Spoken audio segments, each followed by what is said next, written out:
A very warm welcome from Berlin. Good morning, good afternoon, good evening, wherever you are in this world. My name is Daniela Schwarzer. I'm the director of the German Council on Foreign Relations, and I'm very pleased to be moderating Berlin's Climate and Security Conference 2020. Wherever you are, we hope you are safe. And on behalf of the organizers of this event, I hope you stay healthy, but we are very happy that you contribute and you watch today's discussion, which is the high-level political part of a two-day conference on climate and security. The organizers are the German Foreign Office, the Potsdam Institute for Climate Impact Research, and Adelphi, a Berlin-based think tank which specializes on climate and the environment. Now, we are here now in the Foreign Office, and I will in a minute warmly welcome Germany's Foreign Minister Heiko Maas to host this conference, but I would like to briefly introduce the program of this afternoon to you.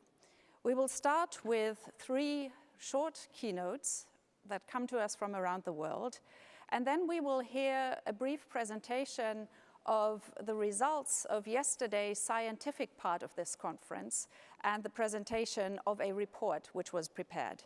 And then we will convene here for a panel, the minister and I, plus panelists in various countries who will contribute, and we will have a discussion to which all of you can contribute through the chat function on the website.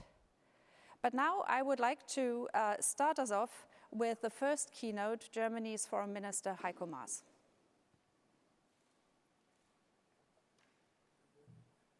Distinguished colleagues, Deputy Secretary General Mohammed, ladies and gentlemen. Climate change has become the key risk to global peace stability. Against this backdrop, Germany has decided to put the impacts of climate change on peace and security at the heart of its membership of the United Nations Council. Addressing them must become part of its daily work. During our presidency of the Council in July, we will organize a high-level debate on the topic. We want to make progress, despite clear reluctance by some Council members. We can count on support the vast majority of its members, the group of Friends on Climate and Security, and the United Nations family as a whole. And what is also important, we rely on scientific evidence and our strong partnership with society. One product of this partnership is the Global Risk and Foresight Assessment that Germany will launching today. It is a state-of-the-art report on climate and security. It has been compiled by leading scientific institutions and provides concrete solutions for decision makers. Our hope is that it will become a global reference document in future. And I'm glad that Professor Edenhofer will tell us more about this project later. Ladies and gentlemen, the COVID-19 pandemic has shown us what we are capable of as humans. We flattened the curve. We even saw what was deemed unbelievable a few months ago: clean canals in Venice and a clear sky over Beijing.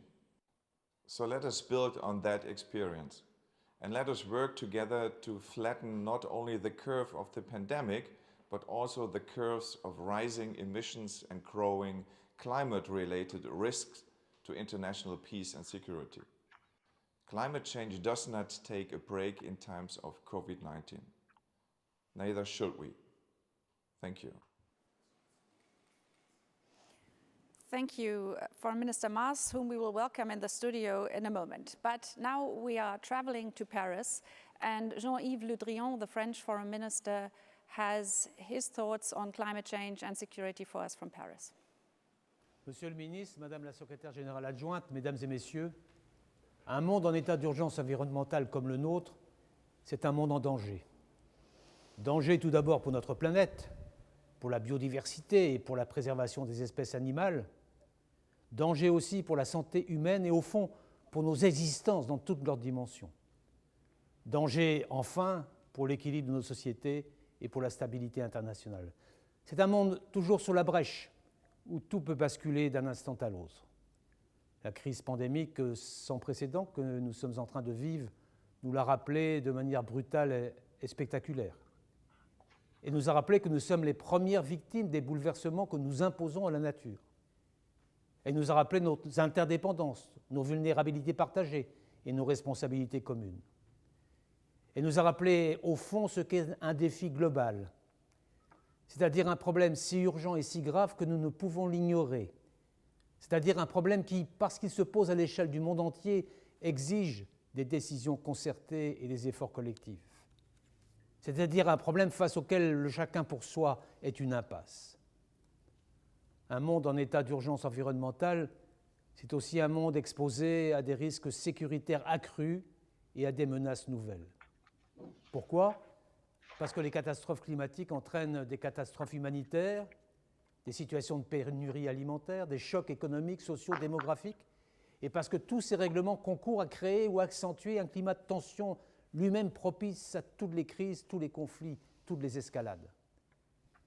C'est pourquoi je tenais par ce message à participer, mon cher Heiko, à cette conférence extrêmement utile et à vous faire part de 3 convictions.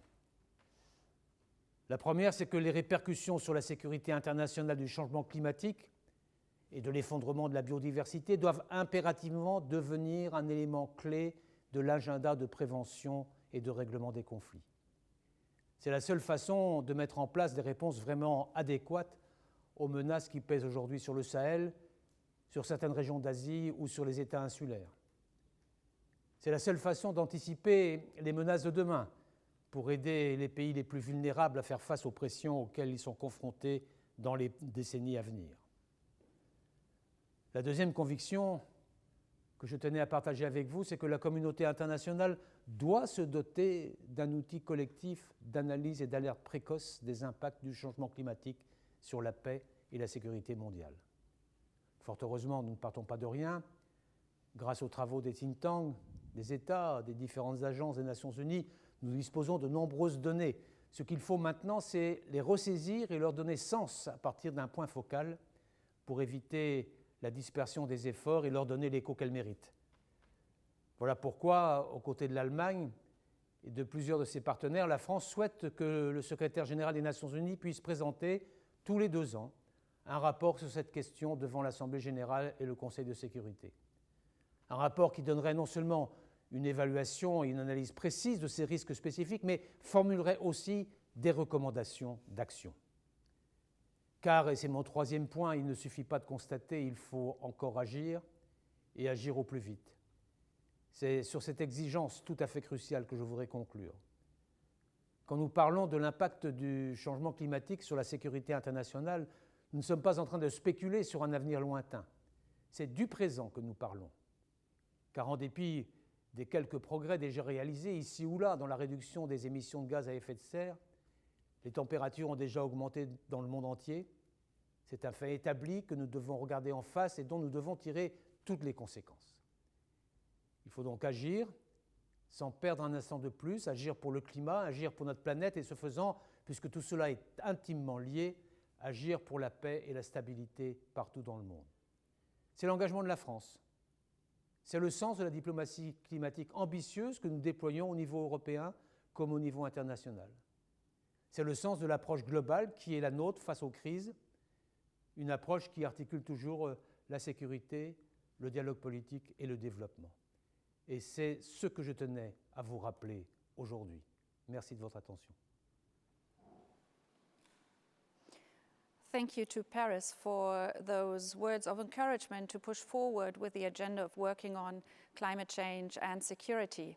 And now I would like to introduce the keynote by Deputy Secretary General of the United Nations, Ms. Amina Mohammed. Excellencies, distinguished ministers, ladies and gentlemen, thank you for this real opportunity to share the United Nations perspective on fundamental issues of climate change and security.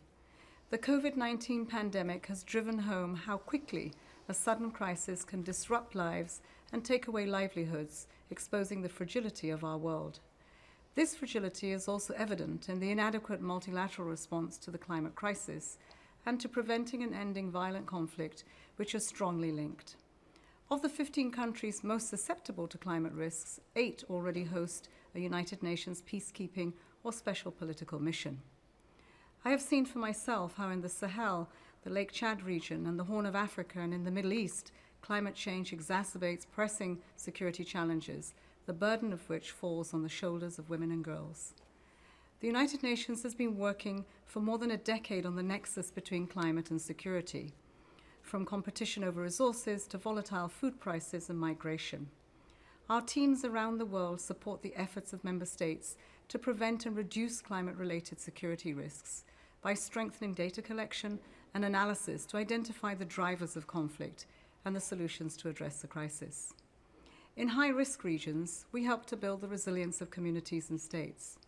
Our support plan for the Sahel establishes 6 priority areas, including climate action and renewable energy, for 10 countries across the region. As you deliberate today, please consider these 3 priorities.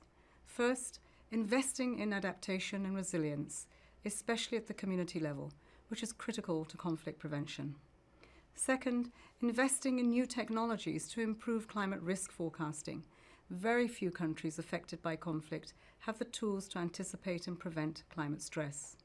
Third, we cannot eliminate climate security risks without urgent climate action. The Secretary-General's Climate Action Summit coalitions provide an entry point to invest in sustainable solutions, and I urge all countries to adopt pandemic recovery strategies that are aligned with the Secretary-General's 6 climate-positive principles, and to commit to high-quality, nationally determined contributions, consistent with the 1.5 degrees Celsius and adaptation goals of the Paris Agreement. One of the great injustices of the climate crisis is that countries most affected by it did least to cause it. Excellencies, we need your leadership today more than ever to right the wrongs and address climate justice for future generations. Thank you.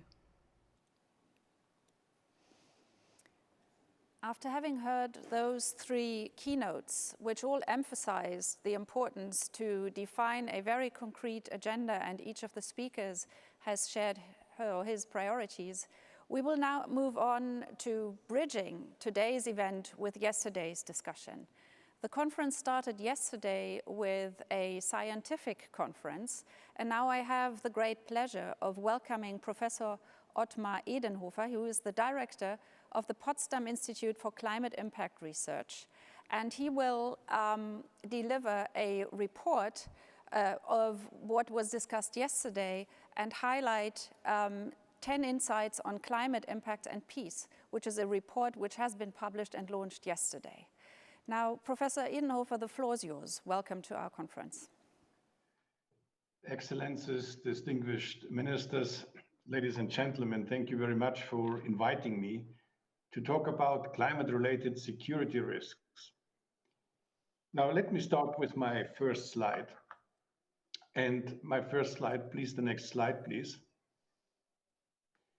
So this should indicate that the risk landscape is changing rapidly, because the new landscape is defined as the Anthropocene, in which humanity is the dominant force and the source of pressure on the planet. And it is fair to say that our current situation can be characterized that we are overusing our global commons, like the atmosphere, and at the same time, we do not provide sufficiently necessary public goods for the people. To make an obvious link between the current pandemic crisis and the climate crisis, I would like to draw your attention to this slide here. This slide shows that the COVID-19 crisis is linked to the climate crisis, and the figure shows the spatial variation of long-term average exposure to local air pollution. And it suggests that higher COVID-19 death rates in the mid-Atlantic, upper Midwest, and the Gulf Coast regions. And this spatial pattern in COVID-19 death rates generally mimic the patterns on both high population intensity and the exposure of local air pollution. In plain language, the higher the local air pollution, the more people are exposed to COVID-19. The next slide, please. COVID-19 has already severe implications on security, especially in the developing countries. The food crisis looms in sub-Saharan Africa as the economies collapse.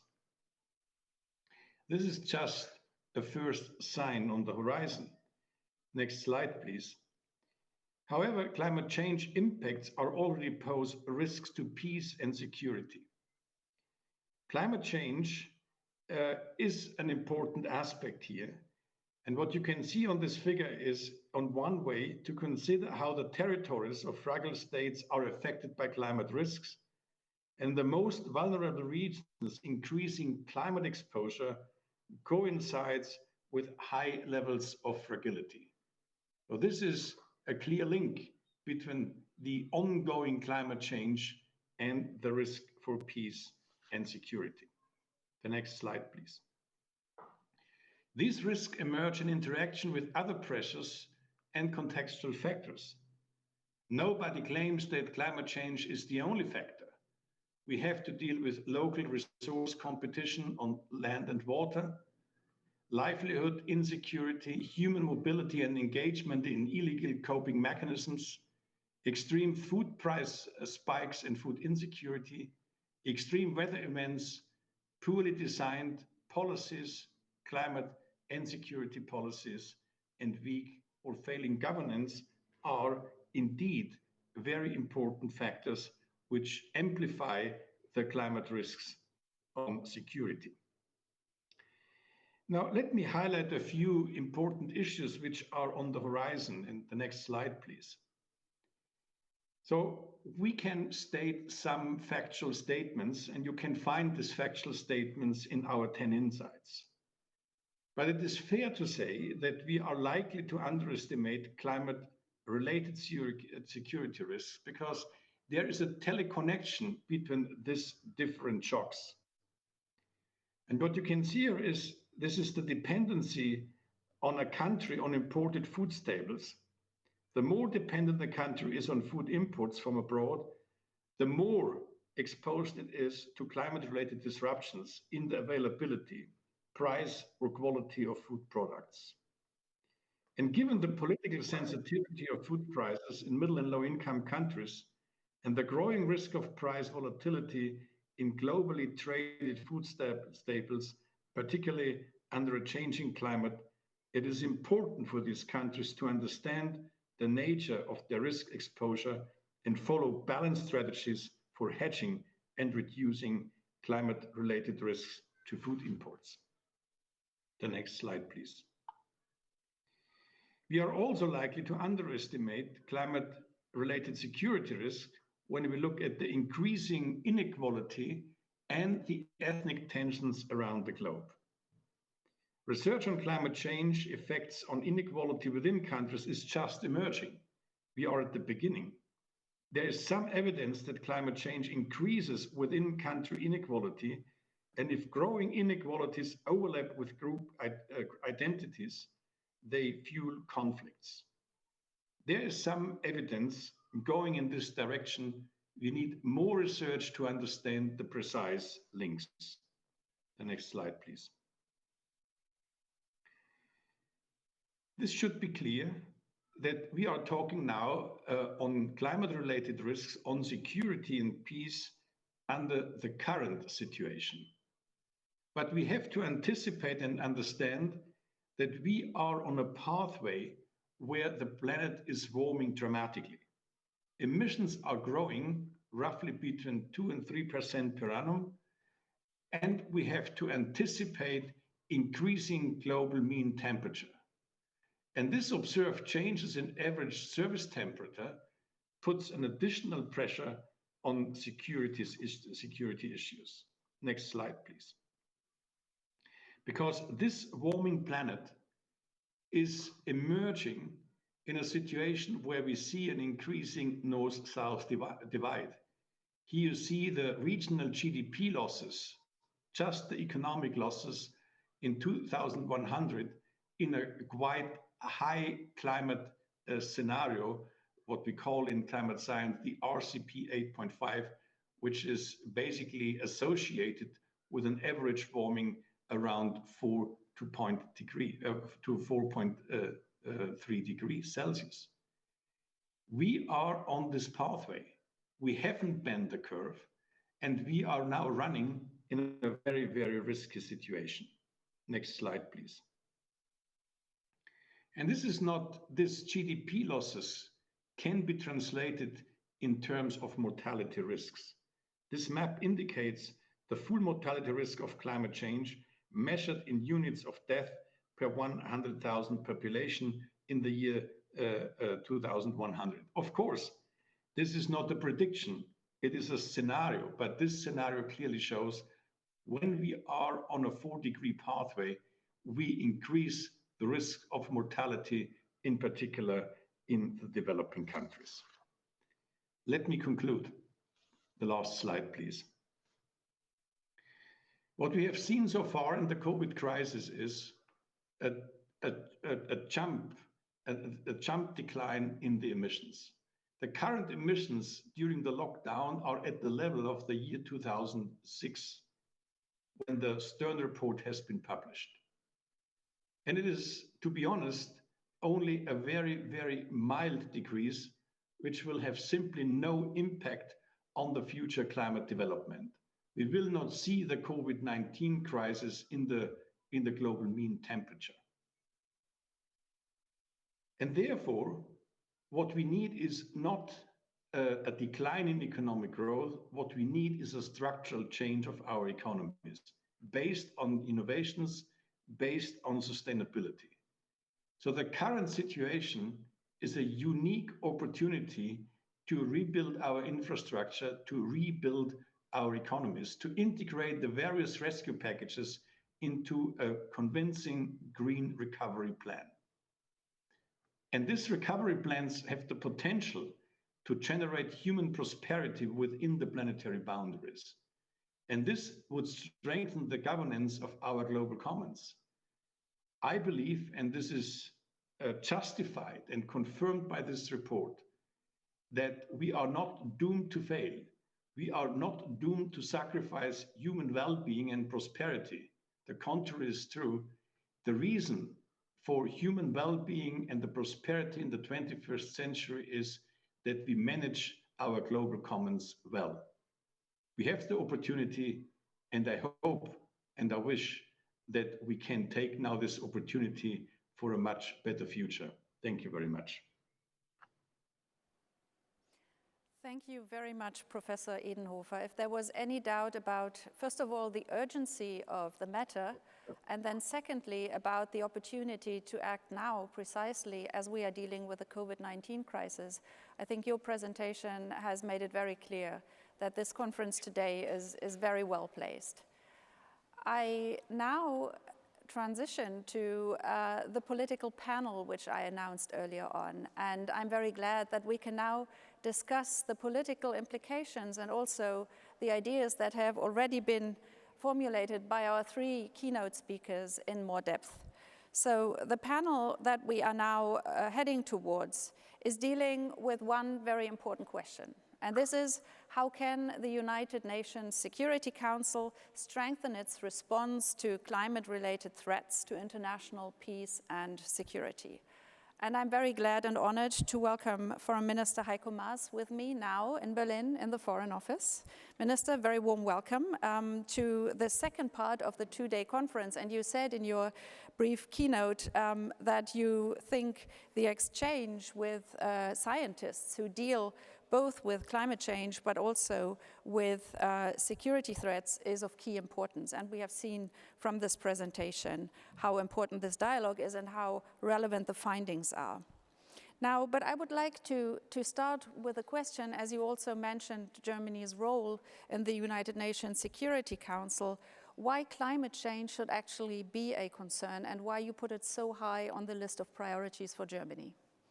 Yes, thank you very much. And let me say, 11,000 scientists from all over the globe recently described the current situation as a climate emergency. And with the progressing effects of climate change, we are facing challenges of a global scale that are unprecedented. Climate change is not just an environmental issue or a matter of development. It rather has become a key issue of foreign policy. In Iraq, increasing water scarcity undermines the perspective for lasting peace, for example. In West Africa and the Sahel, the impacts of climate change are fueling violent and cross-border conflicts between herders and farmers. All around the globe, we are observing similar development, and therefore, climate change constitutes an important risk to international peace and security, and that's the truth. And the United Nations Security Council has the primary responsibility for maintaining international peace and security under the United Nations Charter. And therefore, it must address climate-related security risks in those cases, and only in those cases, where they pose a threat to peace and security. And therefore, it must be a very important issue of the Security Council. Thank you very much, Minister. I just would like to remind our audience that you can participate in this conversation. I have an iPad with me here, and the questions that you post on the website will be sent to me, at least a selection. And I would also like to invite you to use the Twitter hashtag BCSC2020 if you would like to continue the conversation there, because the topic is simply so big, it needs to be broadened and discussed in further shapes and forms. I would like to now come to Foreign Minister Omamo, who is joining us from Kenya. Foreign Minister, it's a great pleasure to have you with us in this conversation. And as we have followed Heiko Maas's reflections on the importance of dealing with climate change and security concerns in the United Nations Security Council, I would like you to share with us your thoughts on what the United Nations Security Council can actually do better, and what your thoughts are on how the international community can better address climate-related security threats. Well, thank you so much for inviting me to this forum. I'm delighted to be here. And let me start off by saying that the nexus between climate change and peace and security are very evident from the region where I come from. I come from the area of Africa, near the Horn, and in the arid parts of Eastern Africa. So there we see a merger of threats, and with climate change operating as a threat multiplier. The impact of climate change, the flooding, the prolonged droughts, and now, invasive pests like locusts are really weakening communities, putting pressure on state capability, and dislocating communities, displacing people and so on. So what would the United Nations be able to do better? We know that it is the United Nations Security Council is the guarantor of peace and security in our world. So the question, I would like to emphasize 3 points. First, there has to be a strong belief that there actually is a nexus between climate change and peace and security. That must be something that's ingrained in the thinking, in the psyche of the United Nations Security Council. It has to be something that is believed and something that is mainstreamed into the decision-making process of the United Nations Security Council. Secondly, I think the United Nations needs to reflect on whether its peacekeeping mechanisms are fit for purpose, whether indeed they do address the challenges on the ground, whether our peacekeepers are competent, have the capacity to deal with climate change issues in areas where they're asked to go and keep the peace. This is a matter that has been of concern to us in our country because we have operated as peacekeepers for a very long time. And I think there are some capabilities that peacekeepers need to develop through their training. They need to have better engineering capabilities. They need to have better understanding about biodiversity. And because peacekeepers in the end will be those who are involved in the reconstruction and the stabilization mechanisms for countries that are failing, countries that have been through conflict.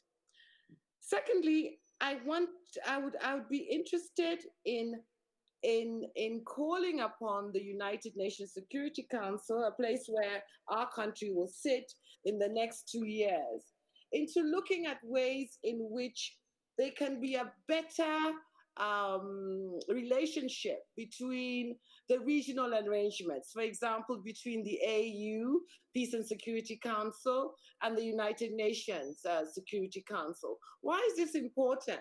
One, because most conflicts take place in Africa, and two, the Africa Peace and Security architecture calls for an early warning system.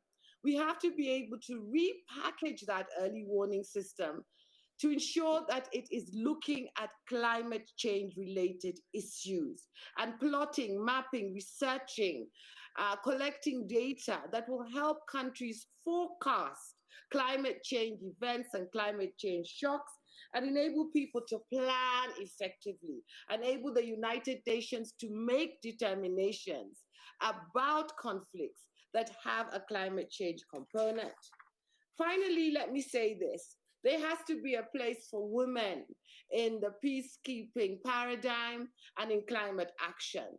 The question is, how do we mobilize women, not only as those who protect our environment, but as peacekeepers who are women in helping strengthen women in conflict situations?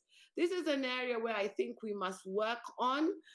We must look again at Resolution 1325 and ask whether it is relevant within the climate change threats that we are facing, and how do we mobilize and activate women peacekeepers and activate ordinary women to be able to build the resilience that we need to sustain ourselves in the face of climate change. Climate change is going to be the new normal. So we also have to be able to ask ourselves, how will we live with it? How will we prevent conflicts that surround it? And how do we identify them early so that preventive actions can take place? I thank you. Thank you very much, Secretary, for sharing your thoughts and also for laying out a very ambitious agenda for your 2 years on the Security Council. I would now like to turn to Norway. Foreign Minister Søreide is joining us from there. Minister, you've been listening probably to the two previous speakers who shared their thoughts on priorities and also a sense of urgency, why the climate security nexus needs to be more present in the work of the United Nations. So I would like you to share your perspective on what the main gaps are that you perceive when we discuss the response to this double challenge of climate change and related security risks. And then once we have identified them, how can we improve the response?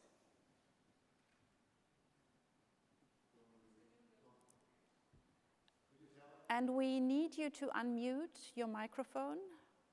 Trouble with that. Fantastic, thank you. Do you hear me now? Yes, we do hear you. Oh, wonderful, wonderful, great. I had a bit of trouble here. Well, first of all, thank you very much for inviting. And really, this is absolutely a very timely topic. I think that when we look into one of the topics that were much on the highlight of our campaign for the Security Council, it was exactly the nexus between climate and security. And when we look into the facts and realities, it is absolutely no surprise that this has really been on the top of our agenda, and I know most definitely on the top of Germany's agenda and other countries. Out of the 20 most vulnerable countries,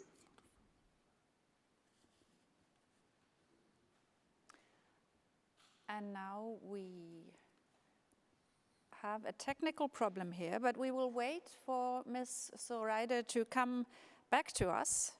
And meanwhile, I would like to come back to Professor Edenhofer, who has shared his scientific perspective with us earlier on in a presentation. And Professor Edenhofer, if you are still with us while we are waiting for the Norwegian Foreign Minister to reconnect to our conversation, I would like you to look ahead. You've presented results, in particular of a report which was launched yesterday. But when you look into the future, what would you say are, from a scientific perspective, the most important issues that both you, as a scientist and director of a research institute, but also policymakers should be looking at? Yeah, thank you very much. I would like to highlight two aspects here.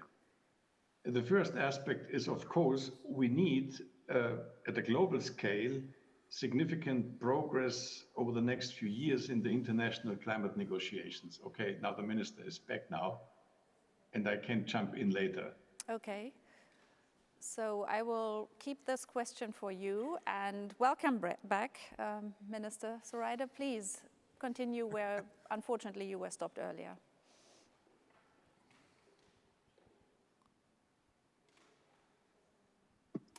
Now, can you hear me okay now? Yes, we hear you. Yeah. Wonderful.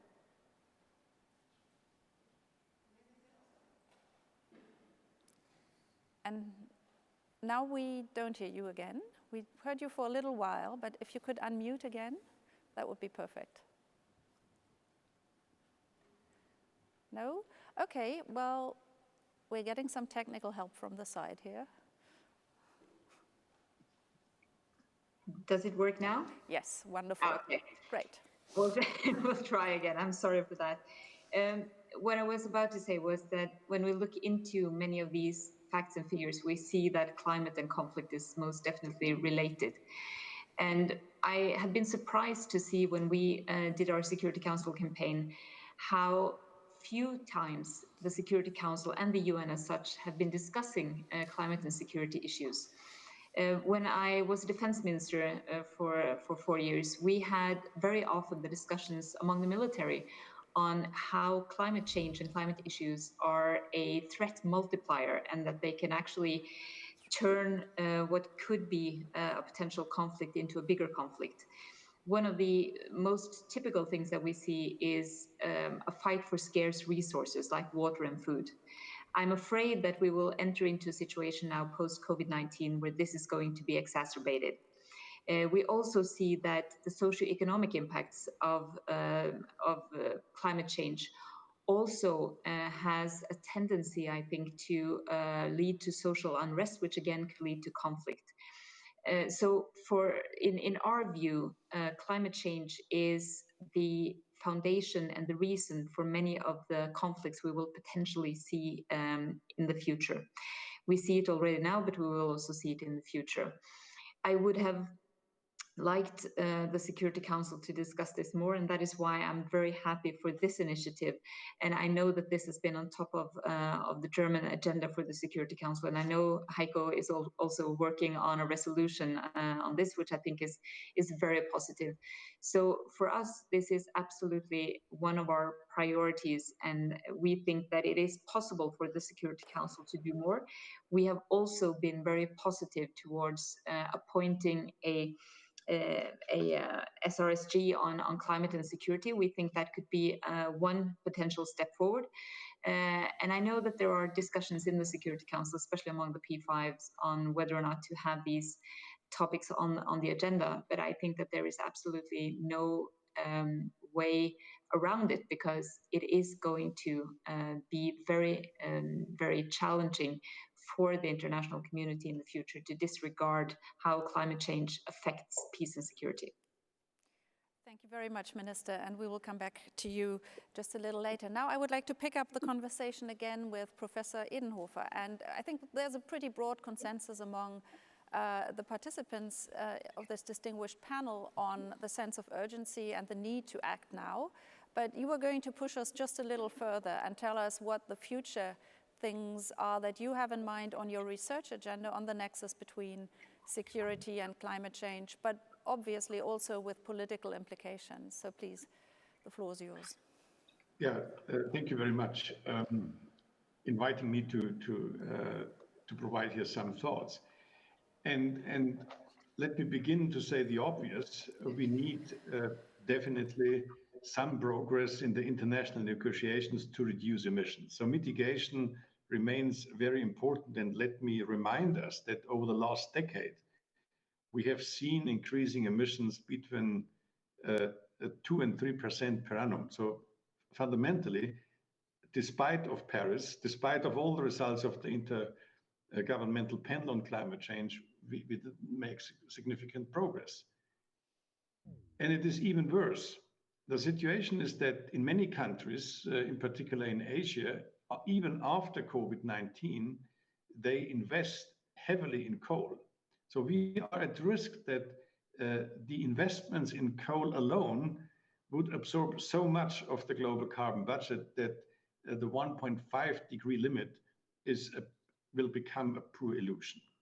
So mitigation, the reduction of emissions, remains an important issue. And here I would like to emphasize one important point. A word of a 4-degree scenario with all the implications for public health, for human well-being, and for security is not a manageable option. So we cannot say, let's adapt to a 4-degree scenario. This is absolutely impossible. We might be in a good situation to adapt to a 2-degree scenario, but not to a 4-degree scenario. That said, even in a 2-degree scenario, we will see increasing security risks. And in particular, let me highlight a few of them. So the first one is ethnic conflicts. At the Potsdam Institute of Climate Impact Research, we have set up an own group which is investigating the links between ethnic conflict, security, and climate change. So that's an important aspect here. And also the issue of the food price development, the spikes in food pricing is also, from my point of view, a very important aspect ahead of us. And when the global mean temperature is increasing, so the risk that this particular aspect, that we underestimate the vulnerability of food importing countries is very high. One aspect here is, so what we are doing now is in the current situation, I would like to remind us, since industrialization, we had only an increase of global mean temperature around 1 degree, which is not enough. In a 1.5 and even in a 2-degree scenarios, we have to connect all these aspects. This is what we call teleconnections among all these risk aspects. And when basically then the connections, the feedback loops between all these issues, high food prices, ethnic conflict, security, so I have doubts that we have a reasonable understanding how to deal with that. But this is something which we try to carry out in our research, observing carefully what's going on, and also in particular the relationship between the fragility of state and the climate exposure. So that's important. And what I would like to emphasize it is very, very important that the Security Council discuss these issues, because I think it would have an enormous impact even on the international negotiations on climate mitigation when the Security Council puts this on its agenda and discuss this issue and raise the awareness about these risks. Thank you. Thank you very much for those additional thoughts. And now I would like to come to one particular issue which has a lot to do with the impact of climate change, and that is migration. I'm very happy that we are joined by the High Commissioner for Refugees of the United Nations, Filippo Grandi. Welcome to the conversation. And your agency obviously responds to displacement in the face of disaster and conflict. And we have heard today in all the contributions how this situation is already evolving and has a big sense of urgency, but now, in particular, in the last contribution, we heard what is coming and how things are going to become more and more difficult. So I would like to ask you to share your perspective on the need for the international community to act, and maybe if you could highlight, please, the relevance this has for dealing with the root causes of migration. Thank you very much. Can you hear me? Yes, we can hear you. Thank you very much. Hello, and hello, Heiko and Ine and everybody else. Thank you very much for inviting me here. I think it's a very good and timely initiative. You know, I was trying to follow the debate, and I was trying to think, how can I help the three positions that were expressed by the three current and future members of the Council in making the argument that climate change is important for security. And I think, to respond to your question, bringing in the issue of forced displacement, I would not call it migration, because migration has other connotation. Forced displacement caused by climate change may help those who make the argument that climate change is related to security, is a debate worth having in the Security Council, which of course I fully agree with. I think it may help because displacement, forced displacement, although many consider it as a humanitarian issue, is actually an issue profoundly ramificated into stability and security of entire regions. And the cabinet secretary, of course, will know that more than anybody else, because she is in the middle of a region that sees exactly that type of dynamics repeated for the last 50 years, perhaps. So I think that's useful as a concrete example of that linkage between climate and security. And as a matter of fact, I have to tell you that I was invited to brief the Security Council last week, and I did make that link, among others. So I'm trying to help. I'm not a member of the Security Council, but I'm trying to help those who are or will be. Now, more specifically, I think it is important to also describe the very complex relationship between climate change and forced displacement, and to state in no uncertain terms that climate change does drive people away from their homes in different ways. We should be precise in analyzing that.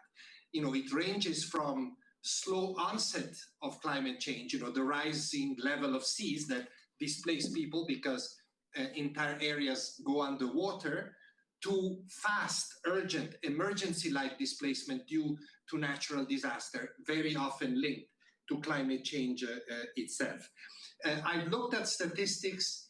You know, last year, 2019, about 2,000 episodes of natural disasters, mostly due to climate change, not only perhaps, but mostly, have created 25 situations, new situations of forced displacement in 140 countries. So this is not a small phenomenon.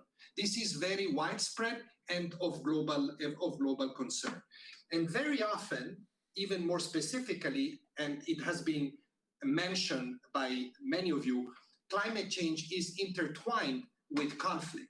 In particular, where climate change impacts on the availability of resources or social cohesion of entire societies. And often the two are closely related. I'm thinking in particular of the situation in the Sahel, which in my opinion, seen from my refugee displacements angle, is the most worrying around the world from this perspective. It's worrying for the region, it's worrying across Africa, and it's worrying for Europe and beyond in terms also of security. And there, the relationship, the correlation between climate change, displacement of millions of people, and the disgregation of social cohesion and the rise of terrorism are all linked together very clearly. I was there in one of my last trips before lockdown, and this was, a disaster happening already, but waiting to happen on a global scale. And the proximity of the Sahel to Libya on the one side and to the Lake Chad region on the other just makes the argument even more compelling, in my opinion. I just want to add one quick point, if you allow me, and forgive me if I'm a little bit parochial and specialized here. Just a couple of additional precisions.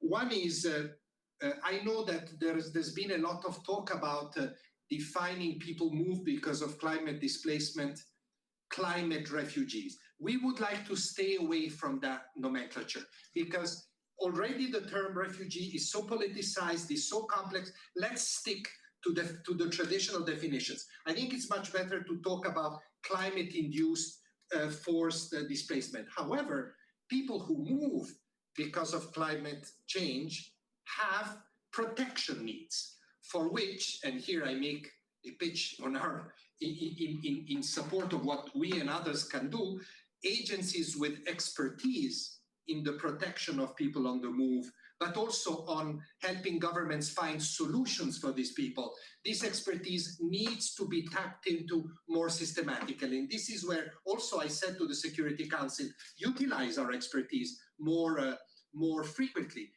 We're humanitarians, but we have a great stake in the issues that you are discussing. So since I have here sympathetic member of the Council, I want to reiterate this appeal. And then finally, one important point.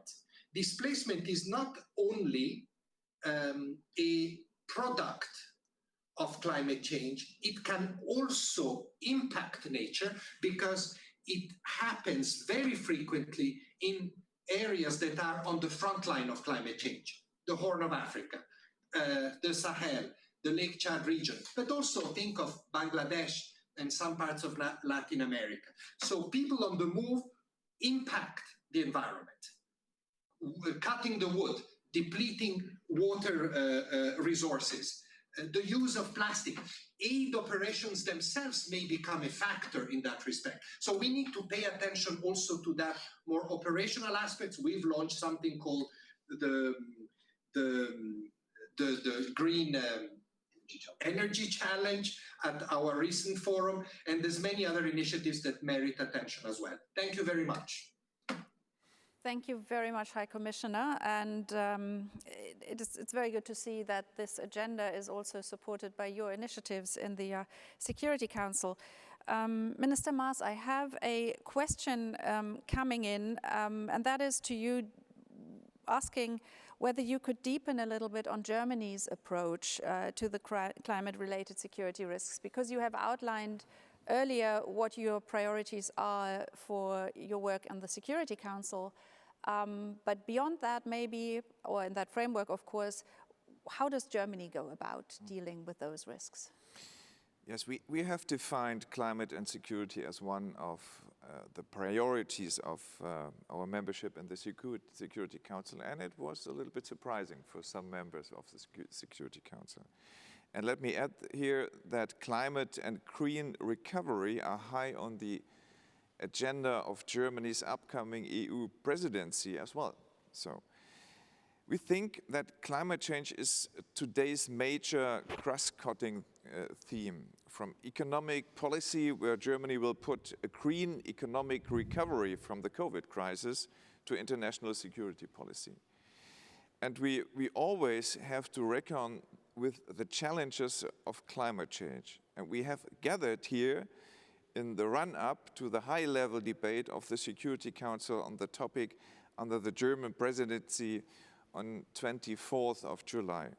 And we are convinced that the United Nations system and the Security Council's capacities to address climate-related security risks need to be strengthened. And the creation of the United Nations Climate and Security Mechanism, which Germany is supporting, it is a very good first step, but only a first step. And we are following a threefold approach. First, We want to improve reporting and risk analysis. The global risk and foresight assessment we are launching today, I think it is a very important step in this direction. Second, we need enhanced capacity on climate-related security risk. And at the heart of this is building expertise on the ground. And I'm glad to tell you that, for example, that the first dedicated expert on climate and security within the United Nations mission has just taken up his post in Somalia, funded by Germany. And finally, we need to improve our operational responses.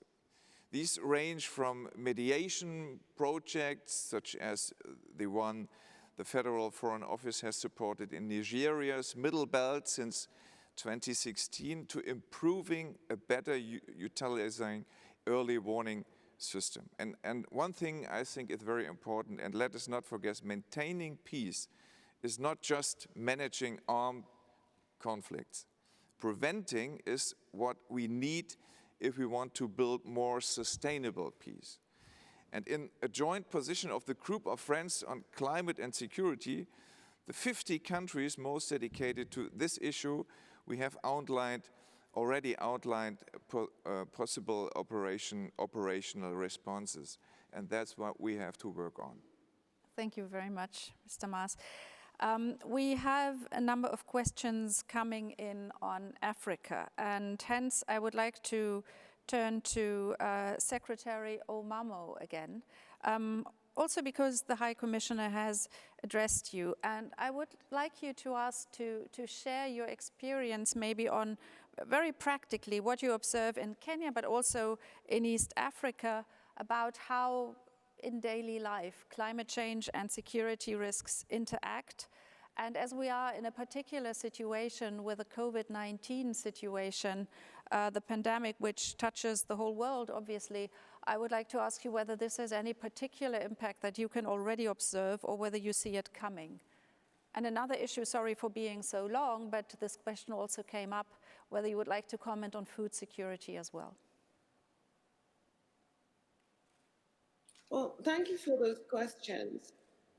It is very clear that there's a nexus between climate change and peace and security in our region. And I'll give examples that are not commonly not commonly seen in other parts of the world.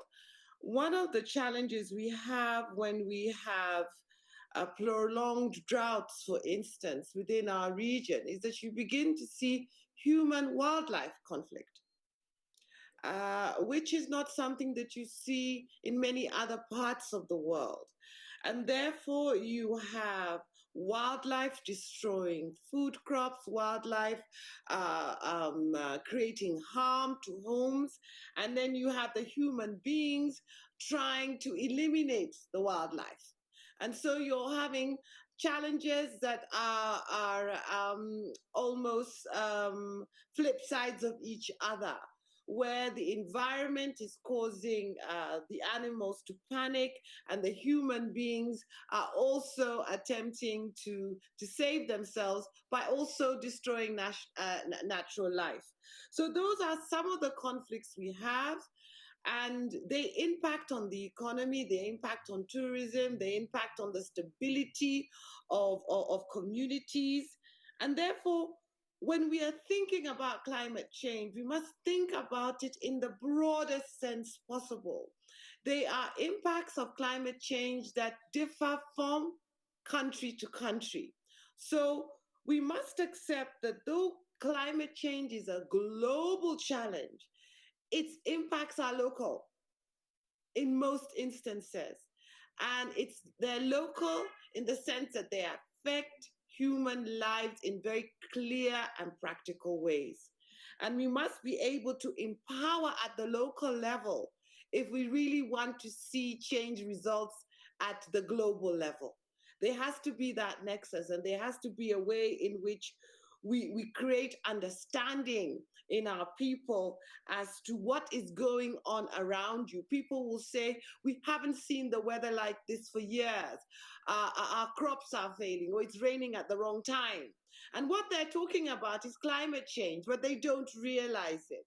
So the sooner we're able to pass messages to our people through national and regional processes, the better for us in building that resilience that we need and building the mechanisms that are needed to prevent and mitigate against climate change. Now, is there a nexus between climate change and food security? Of course there is. And what is the challenge is because most of our agriculture in Africa is rain-fed. So if the rain fails, then thousands starve. If the rains fail, it means that crops cannot be planted. Sometimes it's not that the rains fail, it's that the rains exceed all expectations and crops are swept away.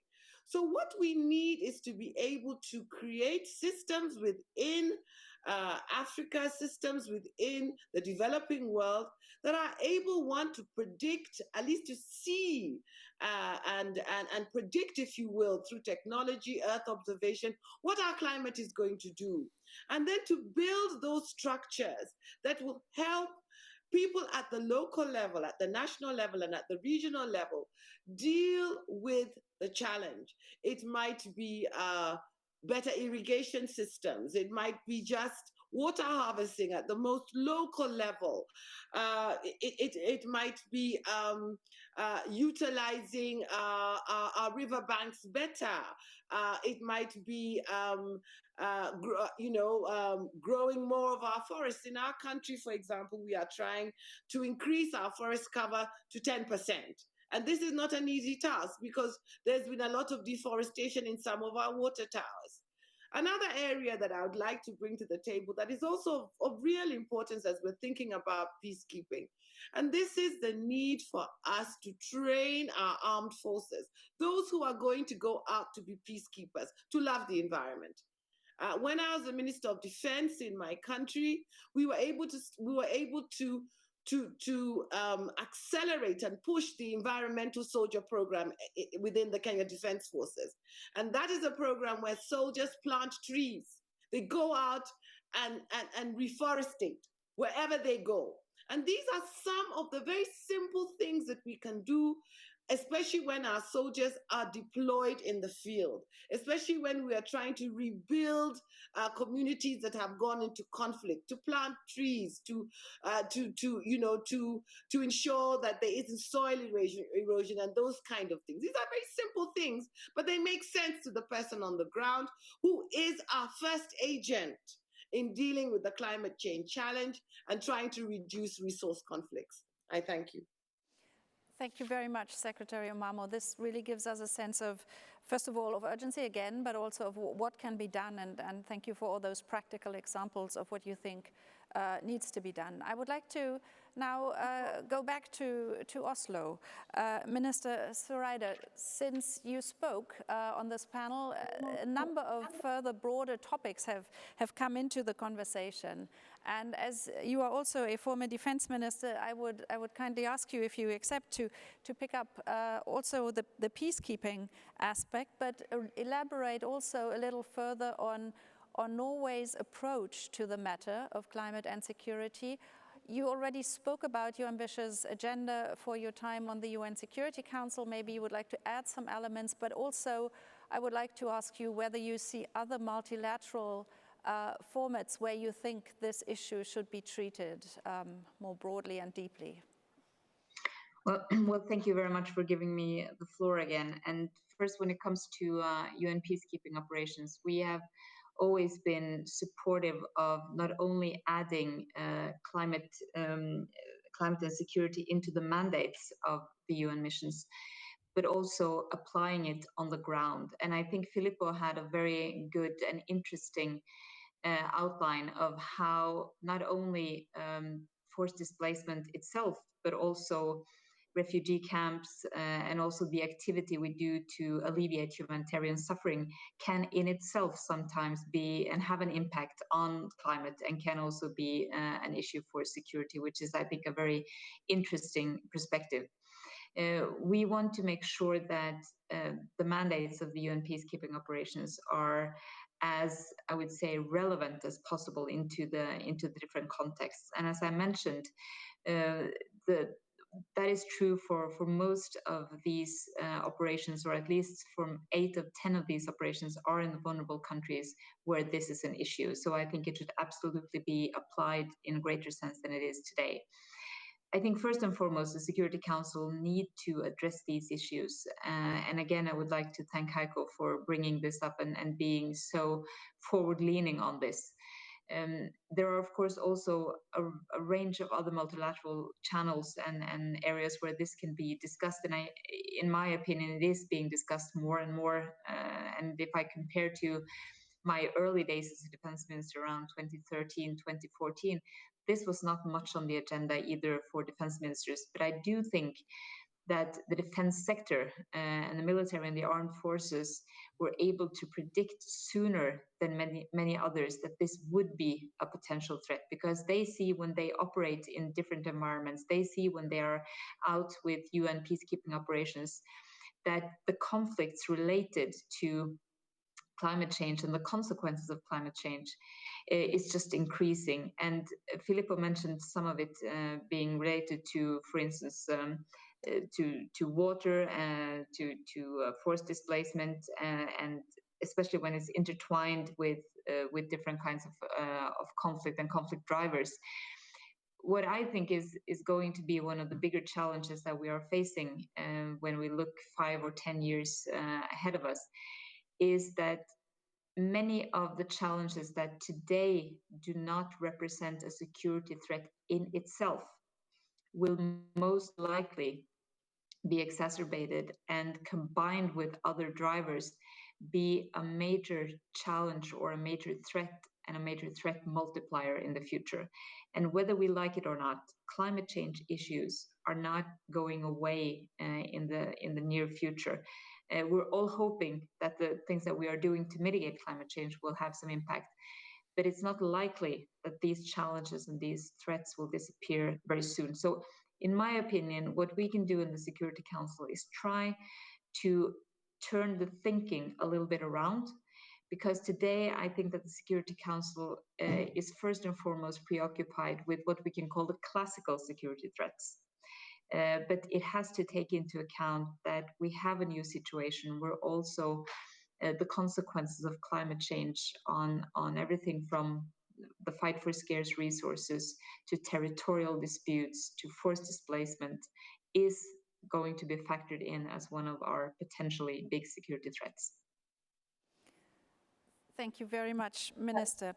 At this point of the discussion, I would like to turn again to Professor Edenhofer and to ask you very briefly. Now you have listened to the distinguished policymakers' perspective on the issue and their priorities. Would you say we are getting it right here in this discussion, or are there any points you would like to highlight which should get even more attention, in particular based on your forward-looking research? I have to say I'm very much impressed that now this is on the table. And from my point of view, if we look at the global landscape, let's say in the last 2 decades, it starts basically that environmental ministers 20 years ago made climate change to a top priority. So then increasingly, finance ministers and economic ministers around the globe take this very seriously. And I think the global financial market, the institutional investors, the central banks now try to take into account the climate risk, which is also very encouraging.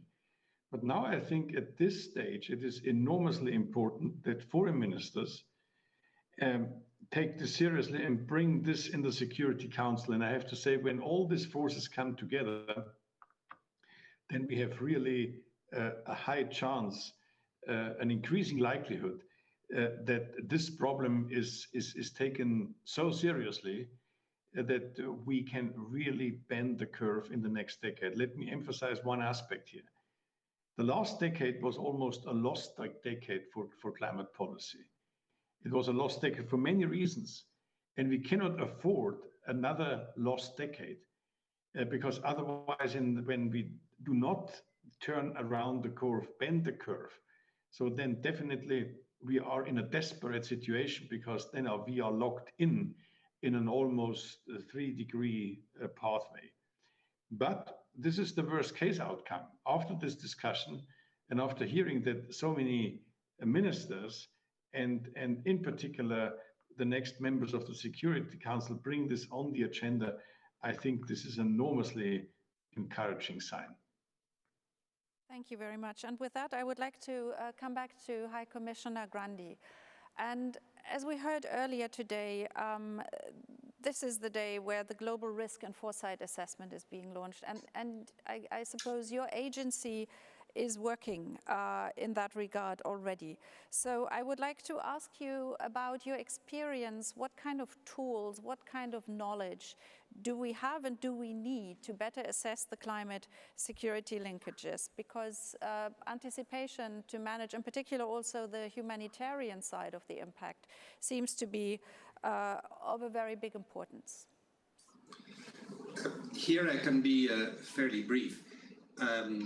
I think in terms of what we as an organization do, and we do it very much in coordination with other partners, of course, is work in 3 areas. One is protection. I mentioned that people on the move, also because of climate, have needs which we, in our own language, would define protection needs. Access to territory, to safety, to rights, to services, etc., etc. You know, it's a very vast domain, and I think it is very important to work with governments ahead of the problem to build up that capacity so that when these episodes occur because of climate change, governments are more ready. This is, you know, in part this can be legislative work, can be institutional work as well. It's capacity building work. And we have observed from our angle, the displacement angle, that this is very useful. Then, of course, there is all the, I don't want to elaborate too much, but there is a lot of operational work that has to be done. If displacement follows a disaster, it is important to intervene quickly. We've seen it in Mozambique last year. We've seen it in the Bahamas. It's important to intervene quickly to mitigate the consequences of that. And that also requires a level of preparedness that is not always there. But most importantly, and maybe most or as importantly, and perhaps more in response to your question, we are trying to step up our prevention work. And I think that this is what you were aiming at. For the first time ever, you know, we are 70 years old. For the first time ever, we have now climate change among our risk factors. You know, we have a set of risk factors that we utilize year after year to plan for our work. Climate change or climate factors were never included. They're included now. And that can be helpful, at least on the humanitarian displacement side. We are stepping up our capacity to analyze available data. We have a lot of raw data, but not so much capacity to analyze. We have now set up a joint data center with the World Bank, supported by the Danish government in Copenhagen, and that is very useful also, especially in this linkage between climate security and displacement. And again, this is a resource that we can make available to states. We are part, of course, of various coordination mechanisms. I won't bore you with all of that, including an important one, a climate security mechanism, which includes the UN Secretariat, the DPPA, UNDP, and UNEP, so the more developmental parts of the UN, and humanitarians like ours. But I think it would be interesting for you to know, and I close here, that we've also developed very specific tool to try and predict displacement, largely on factors that are driven by climate or other development-related issues. We've used it in Ethiopia, I think, the first time systematically. It was very useful. We have now developed this predictive analysis tool in the Sahel with funding from the German government. I have to thank Heiko for that. And that's extremely useful. We believe that once we have sufficient information and results from this predictive analysis tool, we can make it available to the broader community. It's actually already available, but we can make it available because this is only one angle of prevention, but an important one. Because if you can predict when people will start moving because of a climate factor, you hit many buttons by doing that, and you can prepare better, at least in operational terms. And the link, once again, with security is very obvious. Thank you. Thank you very much, High Commissioner. I would have loved to pass the floor back to Foreign Minister Omamo and Foreign Minister Søreide, but in terms of time, we are running out of time, actually. And so I would like to bring Foreign Minister Maas back into the conversation. We mentioned the Global Risk and Foresight Assessment that was launched today. And we just heard about the importance of anticipation, and this also became clear in the statements of Minister Omamo and Minister Søreide. But I would like to ask you, Foreign Minister Maas, could you share with us a little more about your ambition with the Global Risk and Foresight Assessment that was launched today, and how this relates to what we just heard on the importance of anticipation? Yes. I think climate-related security risks already exist as we speak. And the future trajectories of increasing risk are very worrying. However, not all our counterparts around the globe share these concerns. And that's the problem. And therefore, the Global Risk and Foresight Assessment is intended to contribute to gaining a better understanding of the issue, but also to rendering the issue more accessible to policymaking. That's the thing. And I believe it is an issue that can ultimately also strengthen multilateral cooperation. And climate change impacts affect all countries without respect for borders. A global assessment will help prove this shared interest, and it will generate entry points for effective collective action in response to climate-related security risks. I think it is important to pool what we already know in order to allow for a focus and fact-based discussion, and also to better understand the risk in order to design better responses to mitigate them. And I hope that the assessment can also help broaden political consensus around this issue and set out a roadmap of how we can collectively best address the security risks climate change can lead to. And at times when science-based policy is more important than ever, this partnership between science and politics is a significant symbol of our commitment to evidence-based informed decision-making. So, and in the Security Council too, and therefore let me express my sincere gratitude towards my colleagues from Kenya and Norway and congratulate them on their election to the Security Council.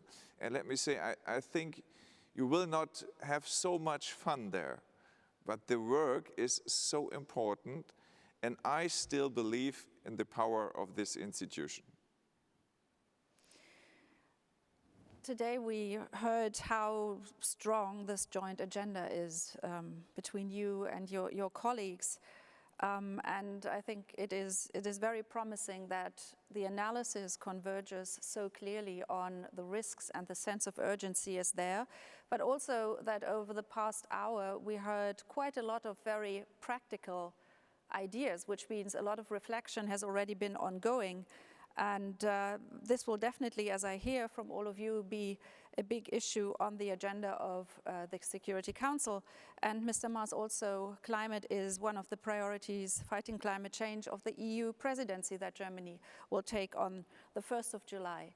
So, ladies and gentlemen, thank you for having stayed with us for this conversation.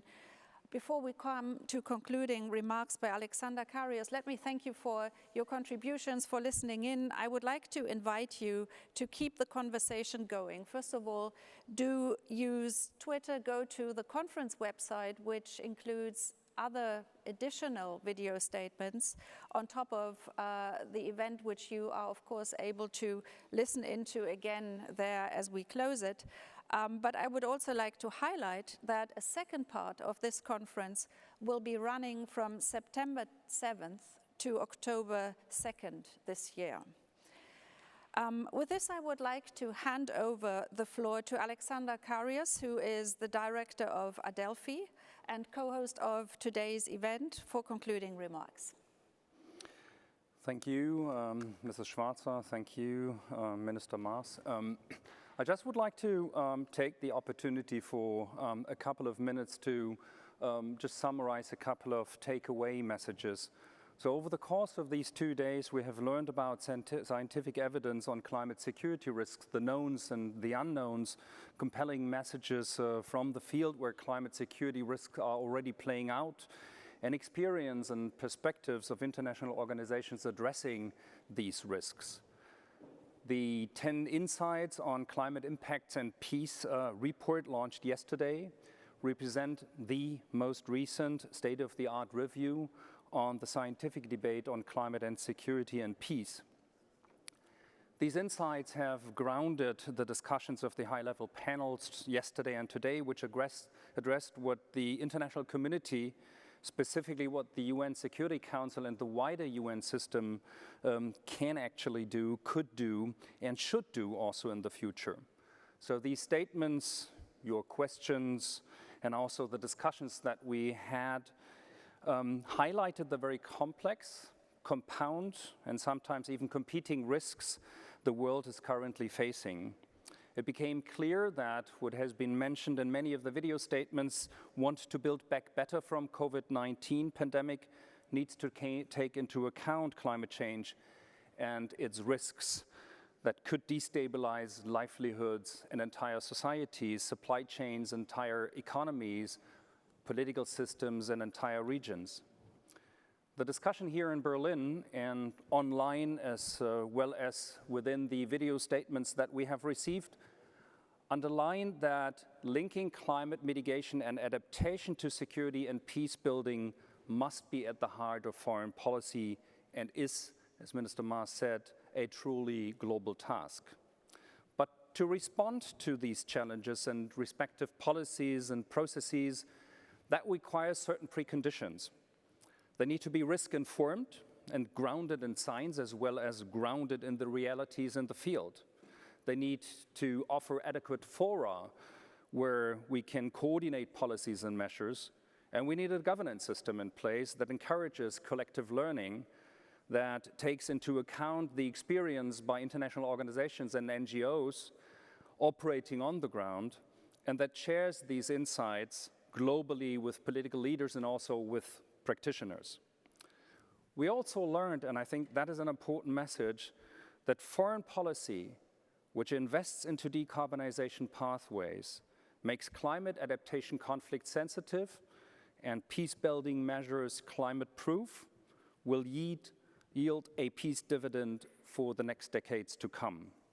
And to provide information into this process, also on uncertainties that exist, the Global Climate Risk and Foresight Assessment will inform relevant policymakers and on future risks, and not just describing the state as it is right now, and connect how these risks are connected to climate change and environmental degradation. So this foresight assessment that is launched today is a collective effort and an inclusive process. It's global in nature and involving leading research institutions from the global south, and particularly from those regions that are most affected and vulnerable to climate change and fragility. But on a positive note, foreign ministers and political leaders in international organizations today and yesterday also sent a very strong and encouraging political signal at this Berlin Climate Security Conference. And this is that they are willing to take transformative action in the recovery period following COVID-19 and supporting climate change policy measures in order to increase resilience to deal with external shocks and slow onset change. And I may add, these messages and measures must also promote peace. It is only through working together in these two policy areas that we can build back better and build back for peace in a changing climate. Foreign Minister Heiko Maas outlined concrete efforts to this end through Germany's UN Security Council presidency and by launching the global assessment today, which we are proud to co-organize and co-lead with the Potsdam Institute. I felt particularly assured by the words of the honorable foreign ministers of Kenya and Norway just now that the torch will be kept burning bright as they join the UN Security Council next year and intend to prioritize and continue to prioritize climate and security on the agenda of the Security Council. I would like to warmly thank the honorable ministers, chiefs of international organizations for their participation here in the studio and also the video messages that formed an essential part of this BCSC in this hybrid conference format this year. We were honored by the very strong political statements by the President of Nauru and the UN Deputy Secretary General, by the foreign ministers of Bangladesh, Estonia, France, Ireland, Maldives, St. Vincent and Grenadines, Sweden, Vietnam, and the UN High Commissioner for Refugees and the chiefs of the UN Convention to Combat Desertification, the United Nations Environment Programme, the International Organization for Migration, the International Committee for the Red Cross, and the World Food Programme. I do kindly invite you to go to the BCSC website and watch these important statements. That brings us to the close of part one of this conference, the Berlin Climate Security Conference 2020. You're most welcome to return in September. As Mrs. Schwarzer said, we are going to resume the conference for the second part, September 7 to October 2nd, where we will address issues like gender, urbanization, informed policy planning, and how that works, together with our partners in partner-led and interactive sessions. Thank you to all our speakers, the moderators, the crew at PIC and Adelphi, who co-organized this event together with the Federal Foreign Office. And of course, I would like to thank you at home for tuning in and so actively participating in this conference. So see you back in September. Enjoy the day or the evening, wherever you are. Thank you so much.